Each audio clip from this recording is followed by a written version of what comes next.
자, 이번 시간에는 굉장히 이제 중요한 시간인데 여러분들이 권리 분석에 대해서 공부를 해보도록 하겠습니다. 권리 분석은 제대로 하지 않으면 바로 금전적 손실로 이어지는 부분들이 굉장히 많기 때문에 권리 분석은 굉장히 공부를 많이 해야 되는데, 기본적으로 여러분들이 권리 분석의 논리에 대해서 만 알아도 굉장히 여러분들이 권리 분석하는데 굉장히 도움이 될 거라고 생각을 합니다.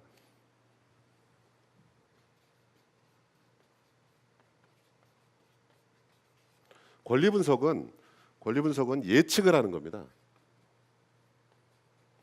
아직 우리가 경매로 나온 경매 물건을 소유권자가 되지 않은 상태에서 권리 분석을 하는 거기 때문에, 나중에 내가 낙찰을 받고 소유권자가 돼서 소유권자로서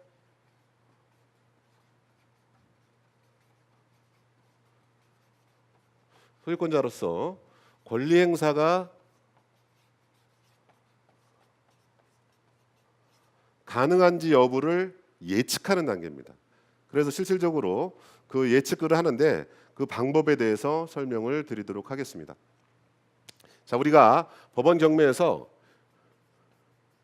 제일 중요한 거는 말소 기준 등기를 찾아내는 겁니다. 그래서 법원은 일정한 권리를 기준으로 해서 소멸이 되든지 인수가 되든지 하는데, 그거를 말소기준 등기 또는 말소기준 권리라고 하는데, 법률적 용어는 아니고 여러분들의 경매의 이해를 돕기 위해서 이 용어를 사용하도록 하겠습니다.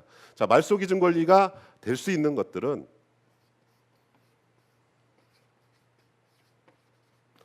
가압류나 압류, 근저당이나 저당권, 담보 가등기, 아무 권리도 없다 그러면 경매 기입 등기가 말소 기준 권리가 될 수 있습니다. 등기 사항 전부 증명서상에 갑구 울구를 따져서 이 권리들 중에서 가장 먼저 설정된 권리를 말소 기준 등기라고 얘기를 하고 있습니다. 그래서 날짜 순으로 제일 빨리 등재된 거를 찾는데, 동일한 날짜라면 접수 번호가 빠른 것이 말소 기준 등기가 되겠습니다. 그러면 말소 기준 권리를 기준으로 놓고 말소 기준 권리보다 이후에 설정된 권리들은 소재주의 또는 소멸주의에 의해서 그 권리들을 법원이 직권으로 소멸시켜 주는데, 그거를 이 말소기준 등기 포함해서 이후의 권리들을 매각으로 소멸시켜 주는 행위를 하는 것입니다. 그런데 말소기준 권리보다 앞서 있는 권리들은 인수지위에 의해서 그 권리나 금전을 낙찰자가, 매수인이 인수를 하게 됩니다. 그래서 인수하는 권리들은 금전도 있지만 어떤 권리도 포함되어 있다. 여러분들이 경매를 하는 동안에 이 논리는 불변의 법칙입니다. 따라서 말소기준 권리를 기준으로 해서 말소기준 권리 포함 이후의 권리들은 매각으로 소멸되는 권리이므로, 이 뒤에 채권이 1억이 있건 10억이 있건 100억이 있건 이 물건에서는 소멸이 되기 때문에 매수인하고는 상관없는 권리가 되기 때문에 전혀 문제가 없는 권리로 부동산을 갖고 올 수 있지만, 말소기준 권리보다 앞서 있는 어떤 권리들이 있다 그러면 그거는 매수인이 인수해야 되는 겁니다. 그래서 임차보증금을 인수하든지 가처분 등기가 있다든지 이런 권리들이 있다 그러면 그런 물건들은 절대로 입찰에 참여하시면 안 되겠습니다. 불변의 법칙이라고 생각하시고 가장 기본적인 권리 분석의 핵심 내용입니다. 자, 그런데 이런 권리 분석 외에 또 여러분들이 가장 신경 써야 될 부분이 뭐냐면, 이 논리가 통하지 않는 권리들이 있습니다. 그런데 그 권리들은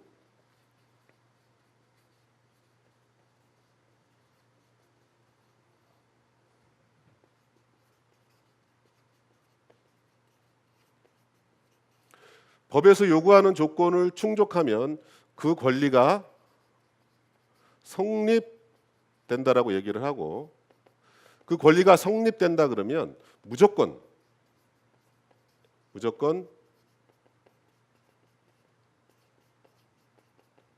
매수인이 인수하게 되는 권리가 있는데 굉장히 중요한 권리들을 얘기하고 이 논리가 통하지 않습니다. 지금서부터 열거하는 권리들은 말소기준 권리 선후에 상관없이 법에서 요구하는 조건을 충족하게 되면 성립하라는 거고, 성립하게 되면 매수인이 무조건 인수하는 권리이기 때문에 굉장히 중요하게 생각을 해야 됩니다. 그 권리들 중에서 첫 번째로 유치권이 있습니다. 나중에 수업 시간에 다시 유치권에 대해서 자세하게 유치권의 권리에 대해서 성립 요건이라든지 유치권의 성질이라든지 유치권의 의의에 대해서 또는 유치권 투자를 해서 어떤 수익을 올리는지 다시 수업 시간에 얘기를 하겠지만, 유치권은 공사대금입니다.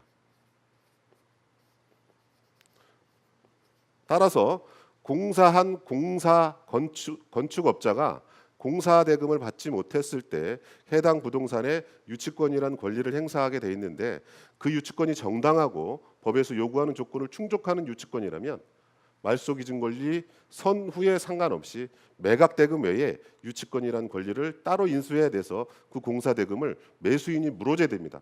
이런 물건이 있는 경우에는 상당히 주의를 요한다고 볼 수 있겠습니다. 두 번째로는 분묘기지권입니다.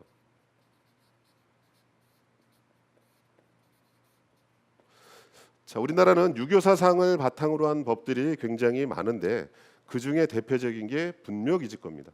분묘기지권은 묘에 관한 겁니다. 묘에 관한 사항인데 묘를 남의 땅에 묘를 썼을 때 그 묘의 어떤 그런 권리를 얘기하는 건데, 남의 땅에 묘를 썼더라도 20년 동안 그 묘를 사용하고 있었고 봉분이 있고 그다음에 그 안에 시신이 존재하고 있다 그러면 분묘기지권이 또 성립하게 되는 어떤 결과를 초래하게 되고, 분묘기지권이 성립하게 된다 그러면 매수인은 그 묘를 강제적으로 이장할 수 없는 겁니다. 그래서 굉장히 강력한 법 중에 하나니까 묘가 있는 것들은 상당히 입찰에 주의를 해야 된다라고 보겠습니다. 자, 세 번째로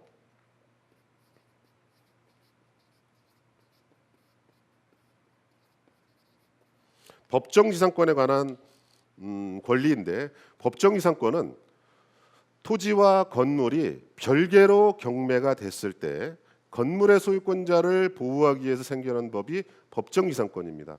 이 법은 오로지 경매에서밖에 있을 수 없는 법인데, 토지와 경매가 따로따로 매각에 붙여졌을 때 행해지는 법인데, 법정지상권이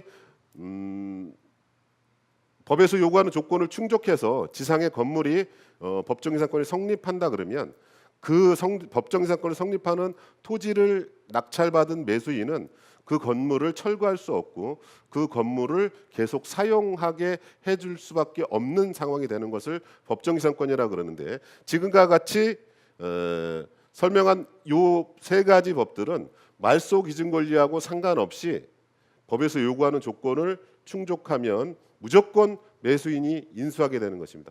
따라서 여러분들이 권리 분석을 처음에 하실 때 제일 먼저 해야 될 일은 등기사항 전부 증명서에서 갑구, 울구를 따져서 그 중에 이러한 권리들, 가압류나 압류, 근저당이나 저당권, 담보가 등기, 경매 기입 등기 중에서 제일 먼저 설정된 권리를 말소기준 권리로 찾아놓고 그 다음에 인수하는 권리가 있는지 없는지를 가장 먼저 따져봐야 됩니다.